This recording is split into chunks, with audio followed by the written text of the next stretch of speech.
ക്ഷിപ്രകോപിയാണോ? എങ്കിൽ സൂക്ഷിക്കണം. പെട്ടെന്നുണ്ടാകുന്ന കോപം ആരോഗ്യത്തിന് കേടാണെന്നാണ് വിദഗ്ധർ പറയുന്നത്. ദേഷ്യം വരുമ്പോൾ രക്തധമനികളിൽ അമിത സമ്മർദ്ദമുണ്ടായി രക്തപ്രവാഹം തന്നെ തടസ്സപ്പെട്ടേക്കാം. അതുമൂലം ഹൃദയാഘാതമോ സ്ട്രോക്കോ ഉണ്ടാവാനുള്ള സാധ്യത കൂടുതലാണ്. അടുത്തിടെ പുറത്തിറങ്ങിയ ഒരു പഠനത്തിൽ പറയുന്നത് വെറും 8 മിനിറ്റ് ഉണ്ടാക്കുന്ന കോപവികാരങ്ങളുടെ പ്രഭാവം 40 മിനിറ്റ് വരെ നീണ്ടു നിൽക്കുമെന്നാണ്. കോപം മൂലം ഉയർന്ന രക്തസമ്മർദ്ദം, രക്തധമനികളിൽ കേടുപാടുകൾ, രക്തപ്രവാഹത്തിൽ തടസ്സം, ഹൃദയാഘാതം, പക്ഷാഘാതം എന്നിവ ഉണ്ടാകാനുള്ള സാധ്യതകൾ അടിവരയിടുകയാണ് ഈ പഠനം.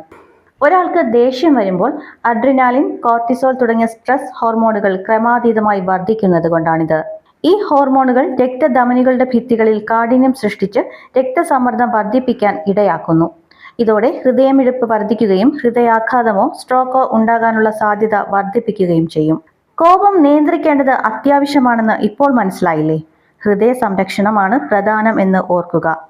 ദേഷ്യം വരുമ്പോൾ ആഴത്തിൽ ശ്വാസോച്ഛ്വാസം ചെയ്യുക, പ്രകോപനമുണ്ടാക്കുന്ന കാര്യങ്ങളിൽ നിന്ന് അകന്നു നിൽക്കുക, പതിവായി വ്യായാമം ചെയ്യുക, ഉറക്കവും വിശ്രമവും ഉറപ്പാക്കുക, രക്തത്തിലെ പഞ്ചസാരയുടെ അളവ് നിയന്ത്രിക്കുക, ശരീരഭാരം കൂടാതെ നോക്കുക തുടങ്ങിയ കാര്യങ്ങൾ ശ്രദ്ധിച്ചാൽ ഹൃദയത്തെ പൊന്നുപോലെ കാക്കാം.